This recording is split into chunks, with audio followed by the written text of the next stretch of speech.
अस्सलामु अलैकुम रहमतुल्लाहि व बरकातुहू। औज़ु बिल्लाहि मिनश शैतानिर रजीम। बिस्मिल्लाहिर रहमानिर रहीम। कुछ लोग कुरान को लेट कर पढ़ने को, बैठ कर पढ़ने को कराहियत समझते हैं, नापसंद करते हैं, जबकि ऐसी बात नहीं है।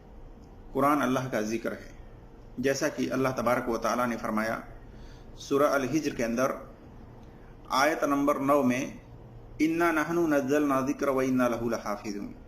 हमने ही इस जिक्र को यानी कुरान को नाजिल किया है और हम ही इसकी हिफाजत करने वाले हैं। मालूम हुआ कि कुरान ये अल्लाह का जिक्र है, अल्लाह की तरफ से नाजिल किया गया है। इसी तरह से अल्लाह तबारक व तआला ने कुरान के अंदर सूरह आल इमरान आयत नंबर 191 में जिक्र करने के ताल्लुक से फरमाया, अल्लज़ीना यज़्कुरूनल्लाह क़ियामन व क़ुऊदन व अला जुनूबिहिम। जो अल्लाह का जिक्र खड़े और बैठे और अपनी करवटों पर लेटे हुए करते हैं। इस आयत से भी मालूम हुआ कि अल्लाह का जिक्र यानी कुरान को खड़े होकर के भी और करवटों के बल लेटे हुए भी और बैठे हुए भी कर सकते हैं, चाहे उज़र हो चाहे उज़र न हो। इसमें कोई हरज नहीं है, इसमें कोई कराहियत नहीं है, इसमें कोई नापसंदीदगी नहीं है। इसी तरह से अल्लाह तबारक व तआला ने सूरह निसा आयत नंबर 103 में फरमाया, फ़इज़ा क़दियतुमुस्सलात फ़ज़्कुरुल्लाह क़ियामन व क़ुऊदन अला जुनूबिकुम।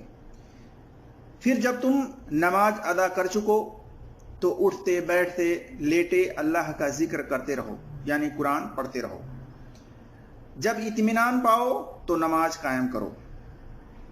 इस आयत से भी मालूम हुआ कि चाहे उज़र हो चाहे उज़र ना हो, कुरान की तिलावत बैठकर भी कर सकते हैं, लेटकर भी कर सकते हैं और खड़े होकर भी कर सकते हैं। इसमें कोई कराहियत वाली बात नहीं है।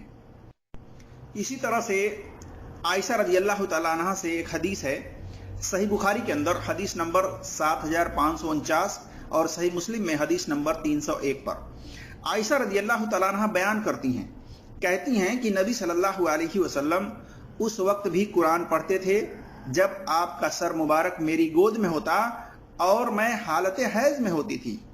पता चला कि आप सल्लल्लाहु अलैहि वसल्लम लेटकर आयशा रज़ियल्लाहु तआला अन्हा की गोद में, जबकि वो हाइजा होती थी, उस हालत में भी आप सल्लल्लाहु अलैहि वसल्लम लेट करके कुरान की तिलावत करते थे। तो इसमें कोई कराहियत वाली बात नहीं है। आदमी का दिल अगर चाहे तो बैठ करके कुरान की तिलावत करे, चाहे तो लेट करके कुरान की तिलावत करे, इसके लिए कोई मनाही नहीं है, बल्कि इजाज़त है, रुखसती है। आप सल्लल्लाहु अलैहि वसल्लम ने करके दिखाया भी है।